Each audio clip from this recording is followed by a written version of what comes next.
Hospital Veterinário Unimar.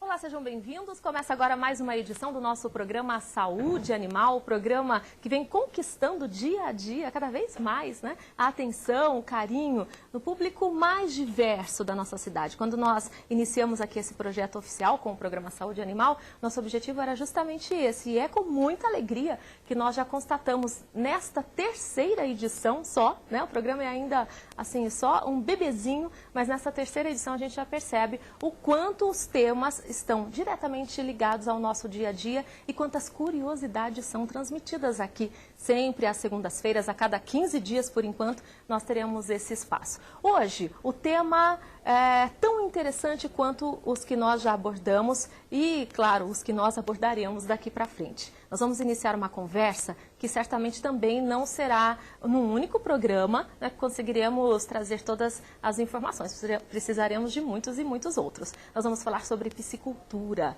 nós vamos falar sobre esse trabalho, né, e essa técnica que hoje sim alcança um pouquinho mais de espaço, mas não quanto deveria alcançar, não quanto deveria conquistar, principalmente num país em que nós temos uma extensão territorial incrível, principalmente quando o assunto ainda é água limpa, doce, né, abundante. Então é uma riqueza quando a gente pensa em alimentação num país onde muitas pessoas ainda passam fome.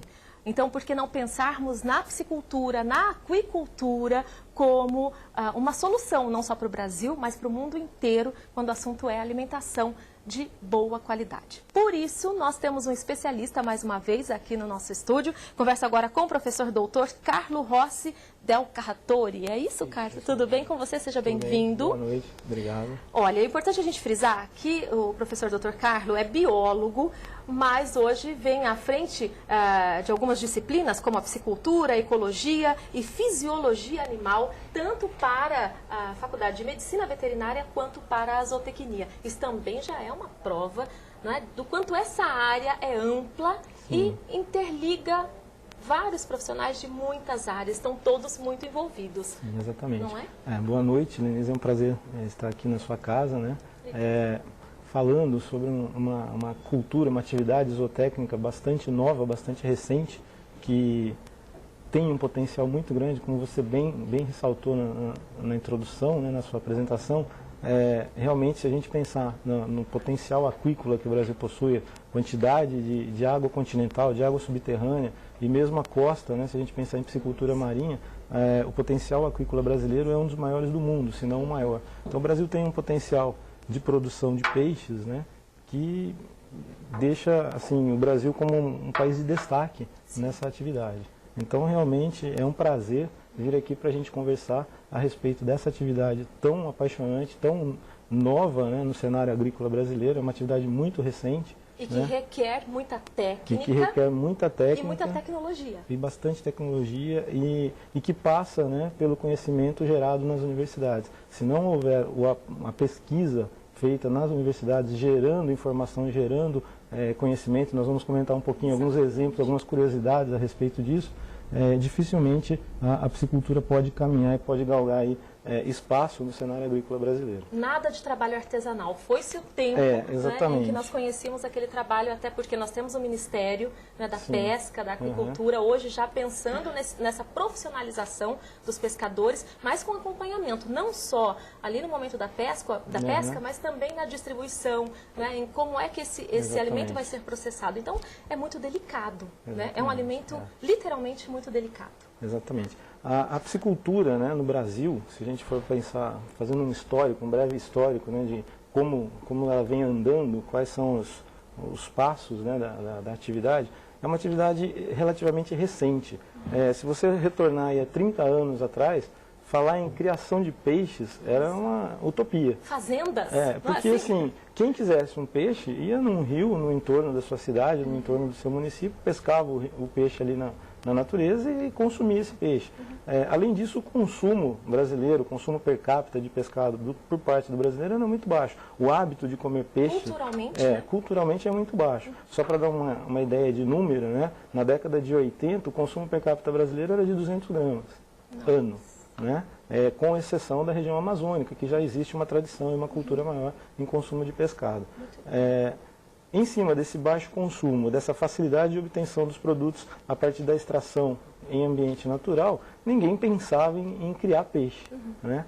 Só que, a partir de um certo momento, o custo para a obtenção desse pescado na pesca, né, no extrativismo, começou a inviabilizar o consumo e a busca desse produto. Então, uma frota pesqueira, quando saía para pescar, começou a gastar muito, queimar muito óleo para trazer cada vez menos peixes. Os estoques pesqueiros foram diminuindo e a dificuldade de captura foi aumentando. Até porque os pescadores não acompanharam, né, esse avanço e não tinham um retorno financeiro suficiente para bancar. Sim, né?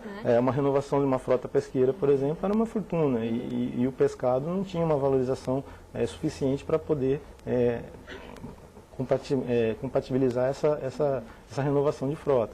Então, em decorrência disso tudo, né, e aqui no estado de São Paulo, principalmente, né, montado em cima ou sendo trazido a reboque de um modismo que veio dos Estados Unidos, né, e começou a se difundir rapidamente no final dos anos 80 no Brasil, que foi o Pesque Pague, o surgimento dos Pesque Pagues. Eu costumo brincar com meus alunos, né, que eles já nasceram sob a égide do Pesque Pague. Eu, em minha adolescência, quando eu queria pescar, eu tinha que ir num rio. Era toda aquela aventura. Ou pegar um carro e ir até o Mato Grosso, fazer uma pescaria, ou então em alguns rios aqui na região, no entorno de Marília. Né? Mas, no início dos anos 90, né, o surgimento dos clubes de pesca, dos Pesque Pagues, fez com que surgisse aí uma demanda por peixes gordos, peixes prontos para serem pescados. Né? E o fato de ter essa demanda por peixes gordos, peixes para serem pescados, fez com que alguns produtores agrícolas que tinham represas, que tinham reservatórios em suas propriedades, passassem a se interessar pelo cultivo de peixes. Aí começaram a aparecer os problemas. Um dos problemas é que os peixes que eram para ser pescados em Pesque Pague, normalmente são peixes que são conhecidos dos pescadores, peixes nativos dos nossos rios. A maioria das espécies nativas dos nossos rios precisam ser reproduzidas em laboratório, porque elas fazem a piracema na natureza, que é aquela migração, aquela subida, né, para fazer a reprodução. E no cativeiro elas não reproduziam espontaneamente. Então, precisou-se dominar a tecnologia de reprodução induzida, fazer o peixe desovar dentro do laboratório, dentro de uma caixa d'água. Né? E isso é ciência, isso é pesquisa.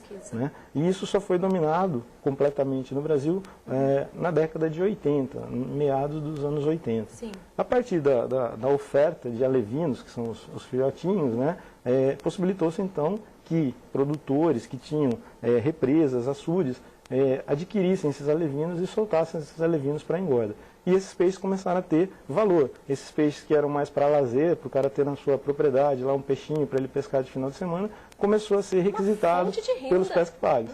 E aquilo virou uma bola de neve. Então começaram a abrir vários Pesque Pagues que queriam peixe gordo, né, e que começaram a fazer praticamente um leilão de peixe. Então o preço do peixe, e eu trabalhei com Pesque Pague no começo dos anos 90, o preço do peixe era cotado assim, $5, $6 o quilo, era caro. Né? E isso criou uma demanda muito grande e uma febre muito grande de se instalar e de se criar piscicultura.